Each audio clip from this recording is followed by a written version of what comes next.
It's amazing how much there is to learn about Nigeria's history. Thankfully, writers like Akintunde Akikomi are working hard to document the country's history in books. We are often fascinated by the size, glitz, and history of the biggest book fairs in the world. I mean book fairs like the Frankfurt Book Fair, the London Book Fair, the Sharjah International Book Fair, and others. But how many of us remember Nigeria has its own international book fair? It's called the Nigeria International Book Fair, and despite the many challenges, the Nigerian International Book Fair is one of Africa's biggest. Every year at the University of Lagos, different players in the book industry, home and abroad, gather to focus on Nigeria's book and publishing industry. The 2018 edition of the Nigeria International Book Fair is set to start from Monday, 7th of May, and will last for 6 days. As we always do every year, we'll be there to see all the new books, educational materials, meet with writers and publishers, and enjoy the seminars, conferences, and workshops. If you have never experienced a book fair before, don't worry about how you'll find your way to Frankfurt or London or Sharjah, at least not yet. Try the Nigeria International Book Fair in Lagos. Just maybe, we might bump into you there. Let's round up today's episode with a reading. Enjoy it. Hi, my name is Bolaji Abdullahi. I'm the author of this book, On a Platter of Gold, How Jonathan Won and Lost Nigeria. I was minister under President Jonathan's government. I was specifically Minister of Sports. I was part of the story of that time. And this book is an account of what I knew and the experience I've had and the experience of other people within the history, the political history of Nigeria during this period.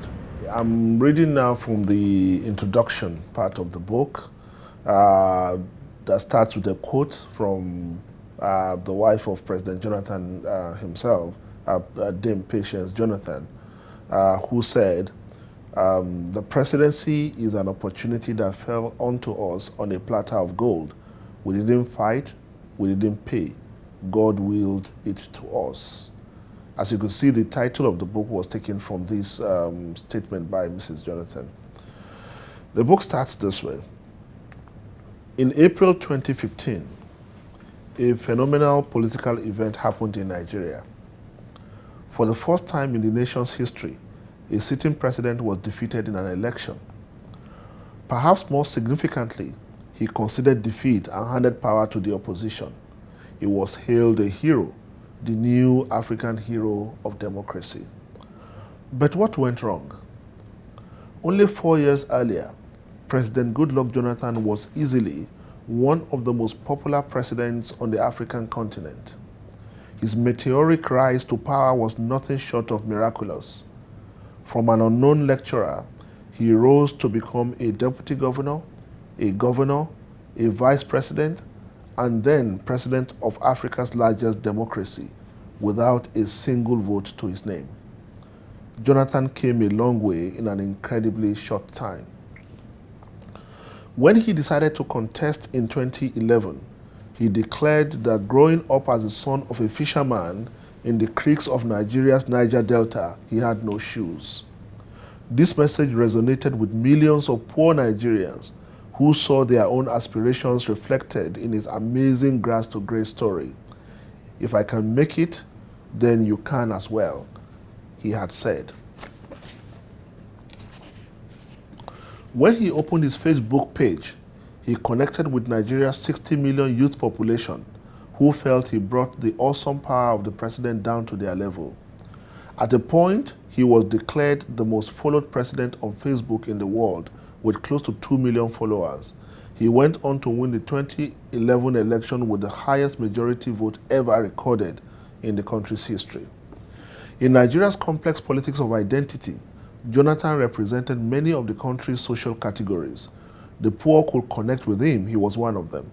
The minority ethnic groups, who easily constitute a new majority when put together, saw one of their own coming to power through a popular election for the first time in Nigeria.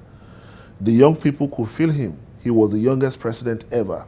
The intellectuals could relate with him. He was the first president to hold a doctorate.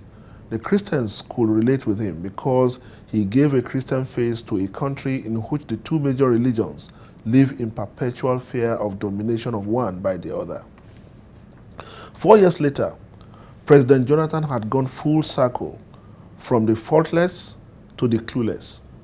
At some point, a quick Google search produced his name as the most cursed president in the world.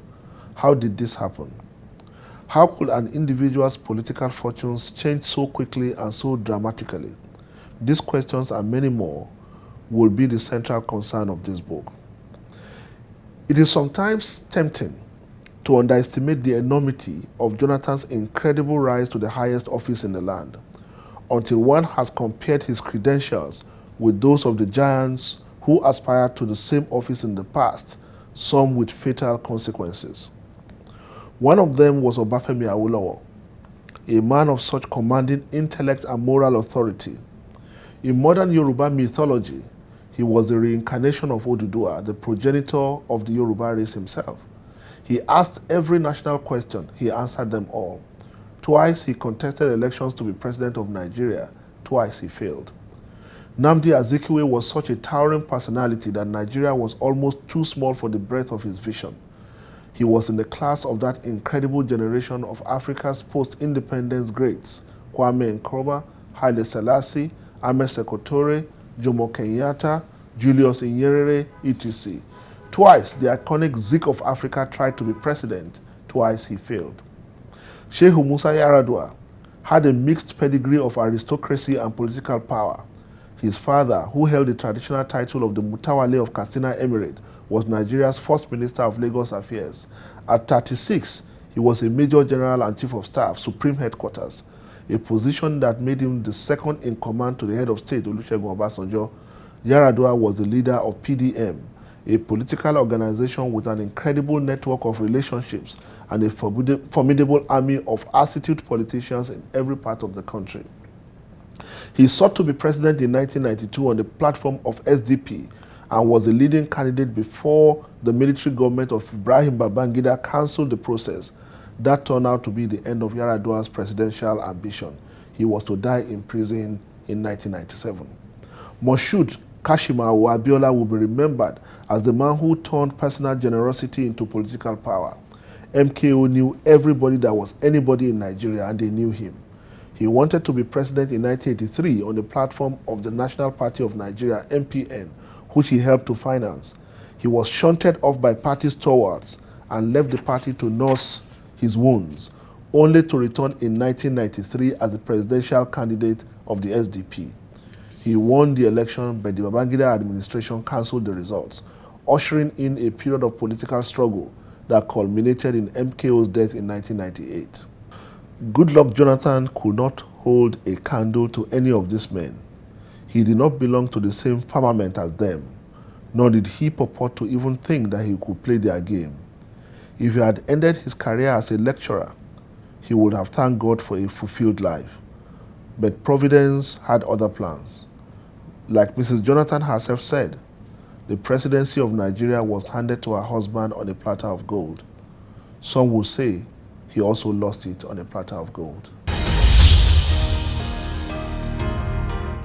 Well, this is where we have to end the show today. As always, we'll be delighted to get your feedback and comments through any of our social media platforms displayed on your screen.